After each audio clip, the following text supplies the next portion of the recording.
history of slavery, and you can go up to episode 4 of the 5 episodes in that series on antebellum South and see how terrible it was. And all that to say, a medieval peasant had things going much better. And a medieval peasant had more rights than simply time off. Of course, they were constrained in many ways and had fewer liberties than the lords of their manor, but their station was nothing like that of a plantation slave. The peasant worked on the land that was owned by his lord, so he owed the lord a service, but the means by which he produced value by farming or other craft implementation was up to him. He could pass on wealth to his children if he wanted to. Compare that to a slave in the South in the antebellum era of the United States, who was the legal property of his or her owner and had no legal rights whatsoever. So here's the medieval arrangement. The understood contract between a lord and a peasant was that a peasant was obligated to remain permanently on the manor, but in exchange for this, the lord would provide protection from bandits, outlaws, and mediate disputes between peasants. This was an important service in a time when standing armies and police forces and low-level courts didn't exist. Your lord was your government. Your lord was your protection. Maybe you couldn't travel out of your land, but would you really want to when it was so dangerous? So in a lot of ways, the 19th century was an aberration in history in terms of how much people worked. What sure has shown is that when people were fighting for an 8-hour workday in the 19th century, various labor unions weren't aiming for a more docile life than their farmers, but returning to the norms of their ancestors. Here are some other forms of protection that you enjoyed as a peasant. A lord offered legal mediation in disputes with other peasants, and you had all the legal protections of free men. Peasants could take part in the legal governance of their communities, they could vote on local bylaws, and serve on juries. The lord, who protected him from bandits and outlaws, even protected him from foreign armies in times of war. The serf could choose how and when to work, and pass on the land to his heirs as their inheritances were protected by law. Some peasants accumulated enough wealth to purchase their freedom, although many chose not to because they didn't want to give up their lord's protection. In some periods in history, some free farmers joined serf communities to have an easier life. There are historical reasons why peasants work so little. The idea of working past sundown was completely impractical before the invention of the light bulb, and it was inefficient to labor for long hours in the noonday heat. During the long workday in the Middle Ages, you could expect to take a long lunch break and even have time for an afternoon nap. Without wristwatches and clocks forcing serfs and lords to keep to a tight schedule, the tempo of life was much slower and could even be considered leisurely. Here's a quote from James Pilkington, the Bishop of Durham in 1570, who described an average peasant's workday. The bishop is clearly exasperated with his congregation taking such a leisurely approach to work, coming late to work, finishing early, with long breaks in between. Because of this, his work usually remained unfinished, regardless of how close he was to finishing the task. He said, "The laboring man will take his rest long in the morning. A good piece of the day is spent before he come to at his work. Then he must have his breakfast, though he have not earned it at this accustomed hour, or else there is grudging and murmuring. When the clock smiteth, he will cast down his burden in the midway, and whatsoever he is in hand with, he will leave it as it is, though many times it is marred afore he come again. He may not lose his meat, whatever danger soever the work is in. At noon he must have his sleeping time, then his bever in the afternoon, which spendeth a great part of the day. And when his hour cometh at night, at the first stroke of the clock, he casteth down his tools, leaveth his work, whatever need or case soever the work standeth." So a peasant would leave his work, he would return home, and housing was surprisingly sufficient, if not splendid. Houses were typically built of stone or of branches covered with mud and straw, topped with a thatch roof. Their huts were either whitewashed or painted in bright colors, so it wasn't drab by any means.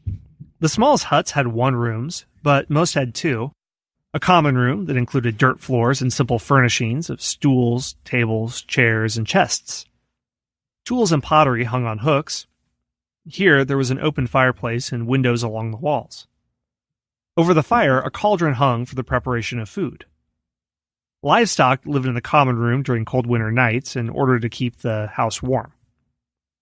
The second room was the bedroom, which contained a large quote-unquote bed for the family, which was in fact straw with wooden logs used as pillows.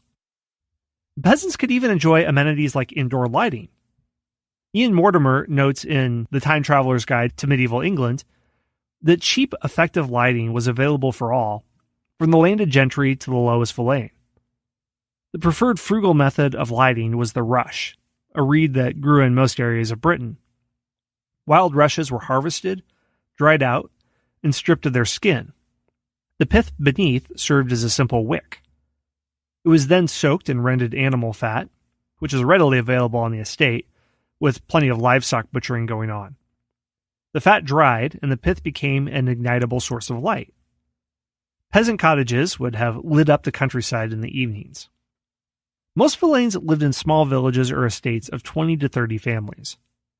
Land was divided into 3 large fields, and each year 2 were sown with crops, while the third was left fallow to recover.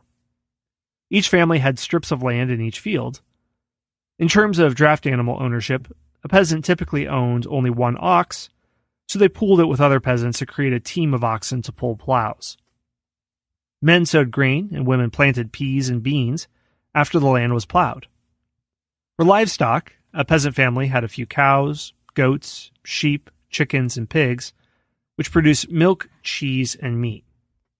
Peasants could graze their livestock on common land. They let their pigs roam in the woods to eat beech nuts and acorns in the fall. Most livestock was slaughtered in the fall, and the meat was salted because the family typically could not afford feed throughout the winter. So that's not to say that peasants lived an idyllic life. Peasants had burdensome obligations. When one died, his son had to give the lord the best animal before acquiring his father's land.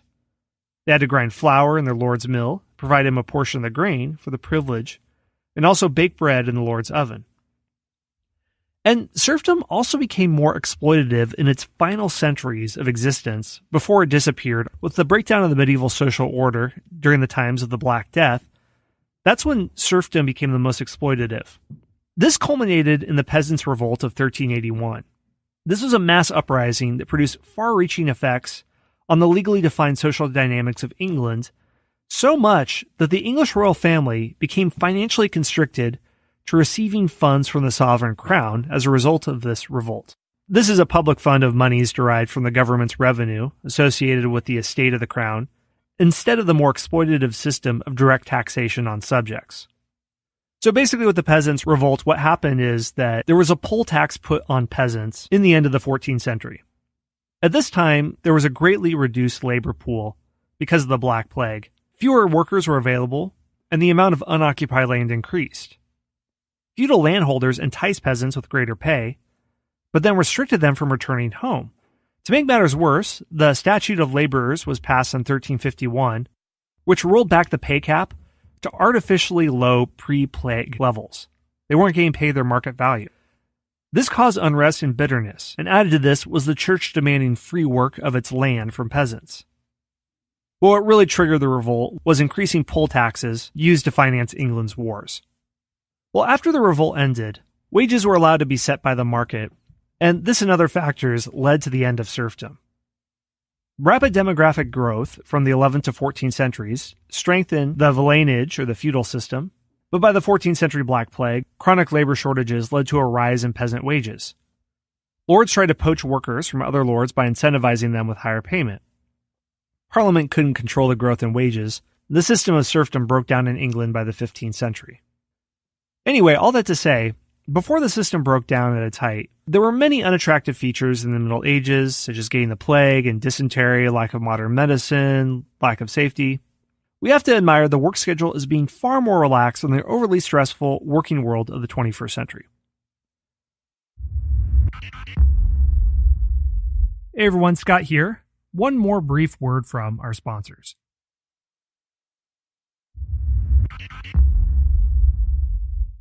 All right, well, that's all in this episode. In the next and final episode in this series on common knowledge about the Middle Ages that's incorrect, we're going to look at the end of the Middle Ages and see how there wasn't a sharp transition from the medieval world into the Renaissance, but there are lots of features and institutions from the Middle Ages that go well into the Renaissance. They're just thought of in different ways. For example, in the 1400s and early 1500s, Europe tried many times to launch a crusade against the Ottoman Turks.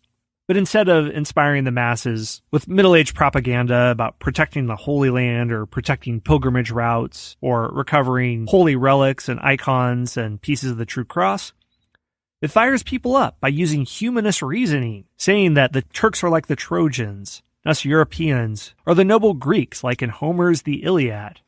So Renaissance and humanist reasoning is used to support a crusade, and the lines between medieval and early modern are again not clearly drawn, and we're going to look at all that ambiguity in the next episode.